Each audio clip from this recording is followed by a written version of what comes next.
हूँ 2014 के बाद सबसे ज्यादा बेरोजगारी देश के अंदर आई है। अगर मोदी जी से शिक्षा की बात करो तो राम मंदिर, अगर विकास की बात करो तो राम मंदिर, किसी भी चीज की बात करो तो राम मंदिर।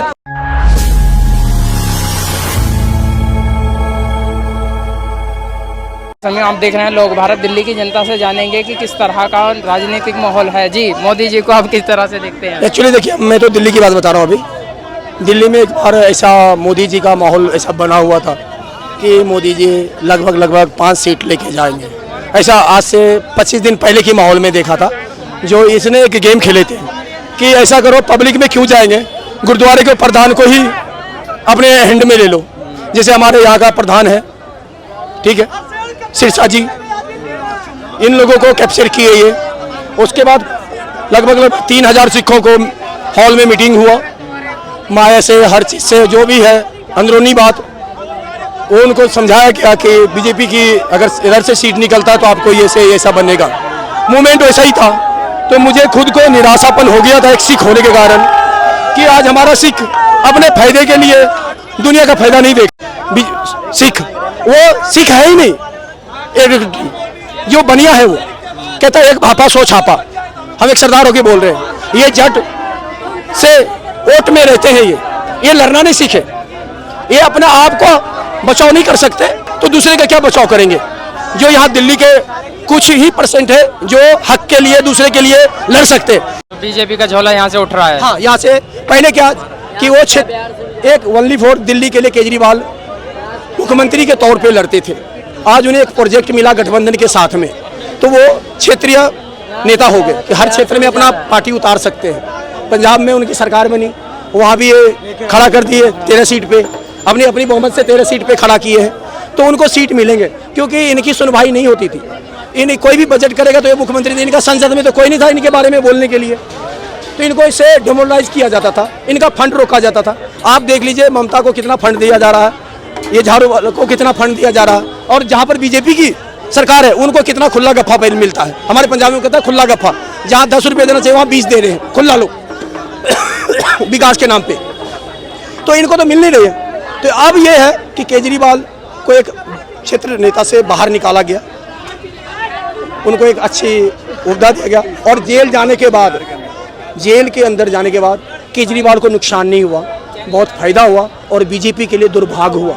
अगर वो जेल नहीं जाते तो बीजेपी को 7 सीट मिल जाता।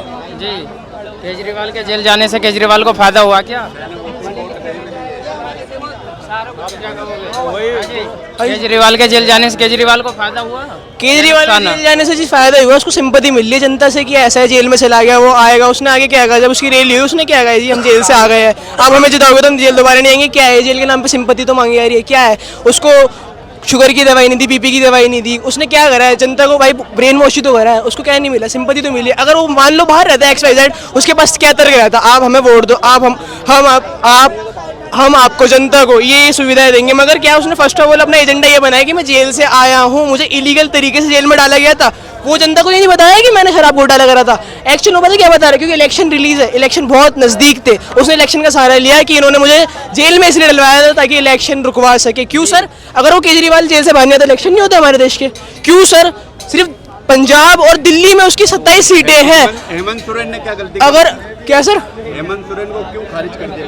नहीं, ये बोल रहे हैं कि ब्रेन वॉश किया केजरीवाल ने। अरे भैया, हम तो देख रहे 10 साल से ब्रेन वॉश तो मोदी जी कर रहे हैं। अभी पहले बोले थे कि हमने राजस्थान की कि 500 में सिलेंडर देंगे, जब सदर में आए वो बोलने के लिए बोला तो कुछ था ही नहीं, ऐसा प्रोजेक्ट था ही नहीं, अपने आप ही खुद ही ब्रोंज माइन करते हैं। सिलेंडर की बात को क्या सर, ये बोल रहे 500 में सिलेंडर देंगे, 1000 के पार पहुंच गए। सर देखो, मैं महंगाई का बताता हूँ, इन्फ्लेशन क्यों आ रहा है। देखो रहते रहते ये अंकल मैं आपकी रिस्पेक्ट करता हूँ, सुनना मेरी बात को, समय बीता, क्या समय के साथ आपकी उम्र नहीं बढ़ी?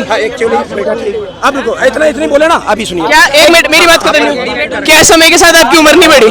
क्या समय के साथ चीजें नहीं बदली? क्या समय के साथ ये रोड जिस पे आप खड़े हैं सर, मैं आपको बता दूं, ये रोड पहले कुछ भी नहीं हुआ करती थी, इसमें भी डेवलपमेंट हुआ, समय के साथ सब बदला। सर समय के साथ अगर हमारा लिविंग स्टाइल महंगा हो रहा है, तो थोड़ी सी इन्फॉर्मेशन आ रही है तो उससे क्या फर्क पड़ रहा है, क्योंकि टाइम चेंजेस एवरीथिंग। लेकिन वादा तो महंगाई का कम करने का था। आपने क्या बोले, समय आने के बाद चेंज समय हुआ, के मेरा साथ साथ साथ वो ठीक है, मगर आपने समय के साथ साथ मैंने क्या बोला कि मैंने आपको इस बार सरकार हमारी बन जाएगा, इस दौरान में बोले 5 साल के बाद, जब ये भी राजस्थान में आप इलेक्शन लड़े थे कि मैं 500 का सिलेंडर कर दूंगा, आपने खुद बोले हैं। अभी का आपका मीटिंग है, उसके बाद सुनिए, अभी मोदी जी खुद बोले कि ऐसा है कि ये 5 साल मैंने 5 किलो राशन तो दे रहा था कोरोना टाइम में, 5 साल आगे तक दूंगा। ये नहीं बोला कि आपको कमजोर महंगाई से मुआवजा दूंगा या रोजगार दूंगा, ये नहीं बोले। और उसके बाद क्या बोले, एक अखबार में नहीं पढ़ा था आज से 8-10 दिन पहले, उसमें एक बहुत बड़ा उनका छपे हुए थे और नीचा लिखा था कि अब अगर इस बार 5 साल के लिए मुझे बैठाओगे तो और नया भवसागर मंदिर का निर्माण करेंगे। आपकी रोजगार की बात नहीं आई है? रोजगार की बात नहीं करते बस मोदी खाली जी। मंदिर का निर्माण की बात कर सकते हैं। Okay, let me take this seat. आपकी 73 साल की कांग्रेस की सरकार थी, कितने रोजगार मिल गए उस टाइम पे? ये आप आंकड़ा देखो ना बेटे, आप आंकड़ा देखो सर बेटे। मैं बताता हूँ, 2014 के बाद सबसे ज्यादा बेरोजगारी देश के अंदर आई है। अगर मोदी जी से शिक्षा की बात करो तो राम मंदिर, अगर विकास की बात करो तो राम मंदिर, किसी भी चीज की बात करो तो राम मंदिर। राम मंदिर से देश थोड़ी चलेगा sir first of all I am agree. Ram Mandir से देश थोड़ी चलेगा है। सिर्फ राम मंदिर, हम जो बच्चे हैं ये बोल रहे हैं कि वक्त के साथ समय के साथ, ये वादे देखो ना, वादे महंगाई कम करने के हुए थे, ये जीतने के बाद आपको बेटे कैसे मेहनत से पढ़ाया, मेरे पास सुनो, रुको, आपको हमने, आप छोटे बच्चे, आपने नहीं पढ़ाया, मेरे पिताजी ने मेरी पढ़ाया। बात सुनिए, आपके पिताजी के ऊपर ही बोलते हैं। आपके पिताजी किस, मेरी बात सुनिए, आपके पिताजी किस दौर से दौड़ के कांग्रेस की सरकार में रह के भी किस तरह से 1-1 रुपया इकट्ठा करके आपको शिक्षा तक पहुंचाया कि नहीं पहुंचाया, पहले बताइए। आपको कपड़ा दिया कि नहीं? फर्स्ट ऑफ ऑल मेरे पापा ने 1 रुपए नहीं जोड़े, सरकार ने शिक्षा फ्री कर रखी है, मैं उसमें पढ़ा हूँ, ठीक है। अब तो मेरी बात सुनिए, अब ये शिक्षा फ्री सर, है, सर, अभी तो मैं क्या बोला, डिबेट उनसे फ्री हो है, इनकी शिक्षा फ्री है, इनके लिए पर्सनल, इनके लिए, बाकी जगह पे नहीं। 18% टैक्स लग रहा है शिक्षा पे, उनको नहीं मिल रहा।